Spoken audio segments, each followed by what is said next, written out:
Hey, a good Saturday morning. Thanks for joining us. We kick things off as we do every Saturday morning with Luis Alvarez, CEO of the Alvarez Technology Group. And Luis joins us today to kind of give us an update on how Cyber Monday has gone, which is actually kind of a cyber shopping week. Hi, Luis. How are you today, Mark? Doing really well. So this cold, wet weekend we have around the Central Coast, it's great for staying indoors and cyber shopping. You know, you don't have to worry about getting in your car and driving out there and maybe getting in an accident or bad weather conditions or anything like that. You can just, as long as you have an internet connection at home and a credit card that has some room left on the limit, you can go online and shop till you drop. Exactly. Yeah, it's a real good time to stay home and kind of spend some time looking through all those great deals that you can get online. And, you know, it started on, it actually technically, I would say, started on Friday, because one of the things that the brick and mortar stores did this year was recognize that a lot of people like to shop online at the same time as they're going out to visit the stores. So they wanted to make sure that they would capture all those dollars, not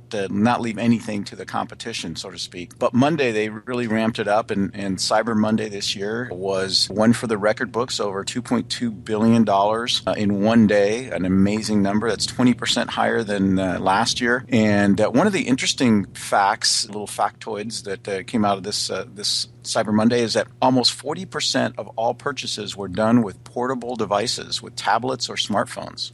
How interesting is that? That is. So that really lends itself to that whole idea that we've talked about before when you start talking about what's referred to as showrooming, where people go into a brick and mortar business, look at the prices that are available there, and then, you know, in the past, folks would go home, sit down in front of their computer, go online and order it from some online retailer for less money. Now, oh my goodness, you could be sitting inside a store like Best Buy, looking at what their price is for a flat panel TV, go online on your mobile device, find it maybe $30 or $40 cheaper somewhere else, and order it from right in the comfort of their store.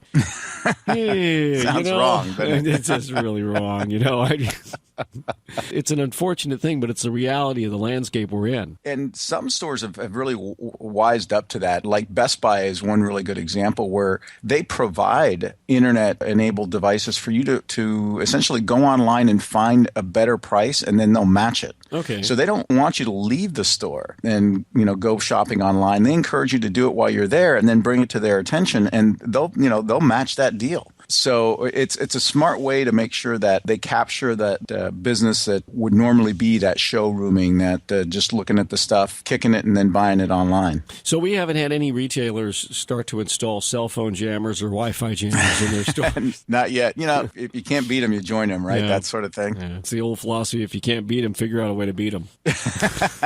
So true. So, by the way, are you familiar with those cell phone jammers? Have you heard about those? Oh, yeah. Yeah, absolutely. In Japan, they're quite widely used, especially in performance venues. They use them in theaters, live theater in particular, some movie theaters. It's not illegal there to jam cell phone signals. It is here in the United States, right. With very limited exceptions made for national security and some other stuff like that. But in general, it's one of those things that you don't see here in the States, but overseas you see it in various places. Now, people can buy these. Here's the interesting thing. It's legal for you to buy them because you can go online and buy a cell phone jammer, a very small one that's like the size of a flip phone, for about $100, $200 or so. But it's only illegal for you to operate it. So you can actually own it, but you're not supposed to operate it. There's an FCC rule against it. But I think at some point, Luis, the walls are going to come tumbling down on that. And we're going to get a situation where restaurants may start to install them, or even movie theaters, other types of performance venues, because it really is annoying to be sitting there watching a movie. Someone's phone rings, and instead of getting up, most people would get up and walk out of the auditorium. The person just sit there, and they're like, blah, blah, blah, blah, blah, blah, blah, yeah, blah. Oh, and I'm watching this movie now. Blah, blah, blah, blah. Disturbing everyone about them, or the person who thinks they're so important during lunch at a nice restaurant that they have to answer their phone and disturb everyone around them. And maybe the person there, it always seems that whoever has called them is standing next to a rushing train, because the person, that's disturbing, they're yelling, right? Oh, man. Yeah, and it's interesting that the FCC is now considering allowing people to use their cell phones while in flight. Oh, no. Yeah, that's, they recently announced that you can now use portable electronic devices, as they like to call them on planes, basically throughout the flight. They no longer restrict it where you have to get up to above 10,000 feet Right. or turn them off before they start to land, because they recognize that the reality is that it's kind of one of those weird, stupid rules.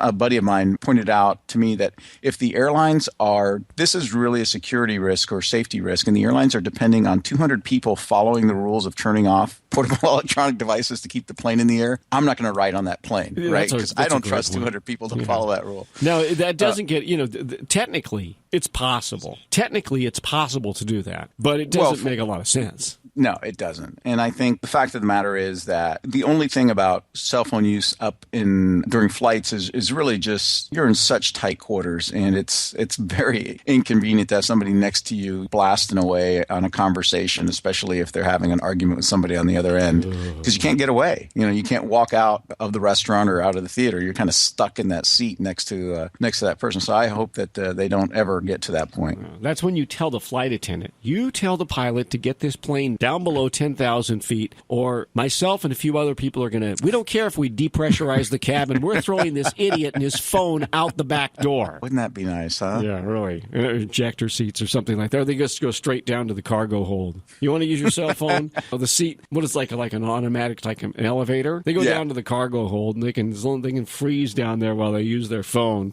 Then when they promise to be good, they can be brought back up. There you go. That's the fantasy. That's the world I wouldn't mind living in, I think.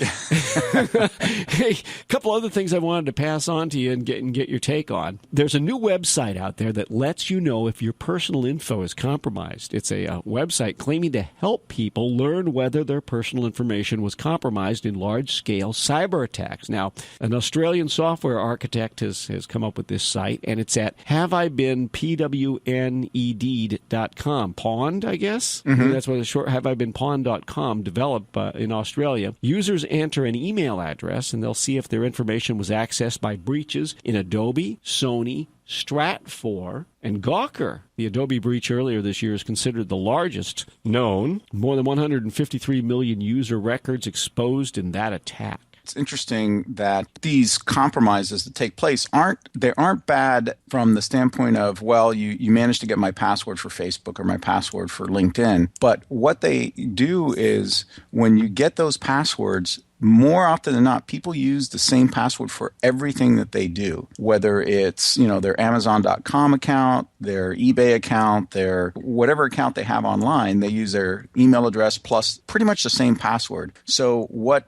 cyber criminals want is that password, so then they can try brute force attacks using your email account and that password against all these other e-commerce and banking sites to see if maybe you've used the same password, and they can break into those sites, which are obviously more lucrative than trying to get your Facebook account. Okay, so do you have a lot of different passwords yourself? I try to. I maintain kind of a public thing. If I'm using my email account, places like Facebook or LinkedIn or the social media sites, I tend to use the same password there. If I'm using an e-commerce site, be it Amazon.com or my banking site, those passwords are all unique. I try to keep those separate from anything else that I've used anywhere else. Okay. All right, that's a good idea. And then you have to store them somewhere, so of course you can store them on your computer, but you have to come up with a crafty name for the file. Like you don't want something sitting on your desktop that says "My Secret Passwords," right? That's the name of the folder with the Word doc inside.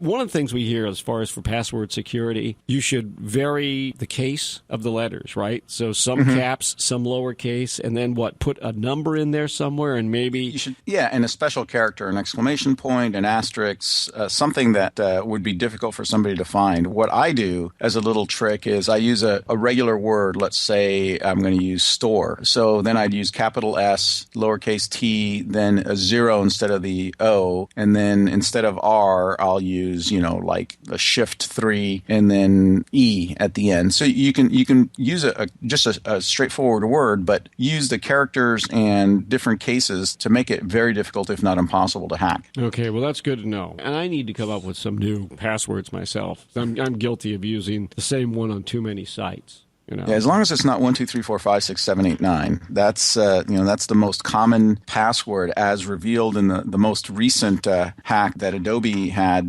back in October. There was 150 million accounts, and once that database was made available by the hackers to online sources, some companies decided that, well, let's analyze the passwords and see what are the most common. And the most common one was 123456789, and the next most common one was password. Oh, wow. All lowercase. So, it's amazing the kind of data that you can gain by just looking at the way people create passwords. I'll go ahead and come up with some new passwords. I'm thinking of one right now. I'll just use your name. There you go.